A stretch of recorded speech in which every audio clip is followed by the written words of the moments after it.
নমস্কাৰ, মই শিখাই আপোনালোক সকলোকে পুনৰবাৰ মোৰ ইউটিউব চেনেলৰ নতুন এটা ভিডিঅ'লৈ স্বাগতম জনাইছোঁ। আজি মই আপোনালোকৰ লগত আলোচনা কৰিম মোৰ নিজৰ অভিজ্ঞতাৰ ফালৰ পৰা ভাইৰেল ফিভাৰনো কি হয়, ভাইৰেল ফিভাৰ কিয় হয়, ভাইৰেল ফিভাৰ হ'লে আমি ঘৰতে নিজৰ যতন কেনেকৈ লৈ ঠিক কৰিব পাৰোঁ বা ডক্তৰৰ ওচৰত কেতিয়া যাব লাগে, কি খাব কি নাখাব, এই বিষয়ে মই আপোনালোকৰ আগত জনাম। ভাইৰেল ফিভাৰ হ'ল এটা ইনফেকশ্যন ভাইৰাছ। বতৰ সালসলনি হ'লে, গৰমৰ পৰা ঠাণ্ডা হ'লে বা ঠাণ্ডাৰ পৰা গৰম হ'লে আমাৰ শৰীৰত ইমিউনিটি ছিষ্টেমটো যেতিয়া কম থাকে তেতিয়া এই ভাইৰাছ আমাৰ শৰীৰত প্ৰৱেশ কৰে বা আমি বেলেগ এঠাইলৈ গ'লে তাত বতৰ সালসলনি হ'লে তেতিয়াও আমাৰ এই ভাইৰাছ ইনফেকশ্যন আমাৰ শৰীৰত প্ৰৱেশ কৰিব পাৰে, তেতিয়াই আমাৰ ভাইৰেল ফিভাৰ হয়। ভাইৰেল ফিভাৰ আচলতে 5 বা 7 দিনলৈকে থাকে। যেতিয়া আমাৰ বডিটোৱে এই ভাইৰাছৰ সৈতে যুঁজিবলৈ বিচাৰে তেতিয়া আমাৰ বডিৰ টেম্পাৰেচাৰটো বাঢ়ি যায়, তেতিয়াই আমাৰ জ্বৰ হয়। ভাইৰাছটো এজন ব্যক্তিৰ পৰা আন এজন ব্যক্তিলৈ সোনকালে বাগৰি যায়।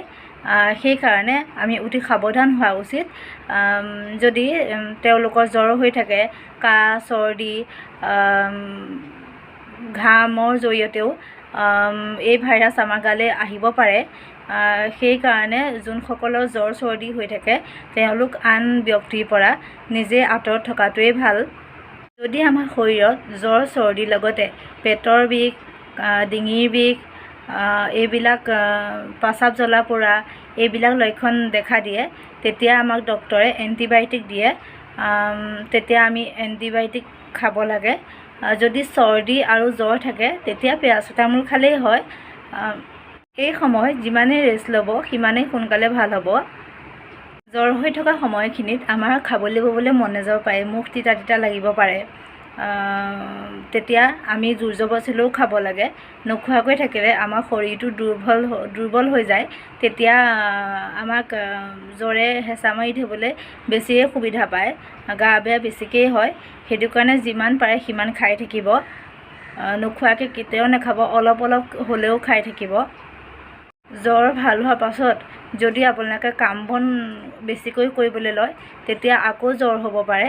সেইটো কাৰণে এই সময়ত ৰেষ্ট লোৱাটো খুবেই প্ৰয়োজন। জ্বৰ চৰ্দি হৈ থকা সময়খিনিত আপোনালোকে ঘৰতে নিজৰ যতন কেনেকৈ ল'ব, গৰম পানী খাব, ঘনাই কুহুমীয়া গৰম পানী খাব। লগতে কুহুমীয়া গৰম পানীৰ লগত নেমু মিলাই পেলাই তেনেকৈ চৰবত বনাই খাব। তেতিয়া আমাৰ বডিটোৱে সোনকালে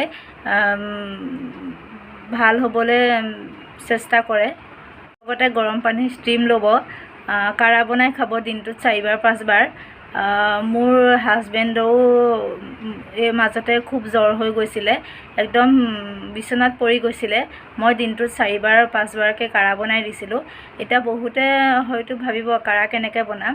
কাঢ়া বনাবলৈ হ'লে আপোনালোকে লং, দালচেনি, আজৱাইন, লগতে আদা, তেজপাত, সেইখিনি তুলসী পাত, সেইখিনি পানী দি পেলাই খুব উতলাই ক'লা জালুক লৈ পেলাই খুব উতলাই তাৰ ৰসটো যোনটো মগত মৌ অলপ দি পেলাই সেইখিনি তাৰ ৰসখিনি খাব। তেনেকৈ কাঢ়া বনাই পেলাই দিনটোত 4 বাৰ 5 বাৰ খালেও সোনকালে ভাল হোৱা দেখা যায়। তেওঁলোকৰ ঘৰত আজৱাইন আৰু দালচেনি নাথাকিবও পাৰে, তেওঁলোকে নিদিলেও হয়। নিমখ গৰম পানীয়ে ভৰি হাত ধুব, লগতে নহৰু তেল মালিচ ল'ব। নহৰু তেল মালিচো আমাৰ শৰীৰৰ কাৰণে খুবেই ভাল, গা বিষ খায়। এনেকৈ ঘৰতে নিজৰ যতন লৈ ভাল কৰিব পাৰে। ভাইৰেল ফিভাৰটো ইমান ভয় খাবলগীয়া কথা নহয়। ই 5-6-7 দিন তেনেকৈয়ে থাকে, তাৰপাছত ই নিজেই ভাল হৈ যায়। লগতে নিজৰ যতনো ল'ব লাগিব, তেতিয়াহে সোনকালে ভাল হ'ব।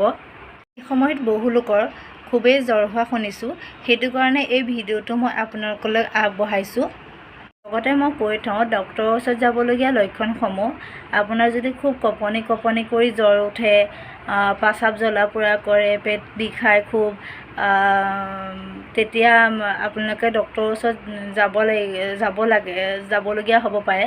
কাৰণ সেইটো ভাইৰেল ফিভাৰ নহ'বও পাৰে, সেইটো বেক্টেৰিয়াজনিত ফিভাৰো আহিব পাৰে। যদি তেনেকুৱা লক্ষণ দেখা দিয়ে তেতিয়াহ'লে আপোনালোকে ডক্তৰৰ কাষ চাপিব। ভিডিঅ'টো আজিলৈ ইমানেই। যদি ভিডিঅ'টো ভাল লাগিছে তেনেহ'লে লাইক, শ্বেয়াৰ, ছাবস্ক্ৰাইব কৰি দিব। আশা কৰোঁ ভিডিঅ'টোৰ পৰা আপোনালোকৰ অলপ হ'লেও উপকৃত হ'ব। ধন্যবাদ।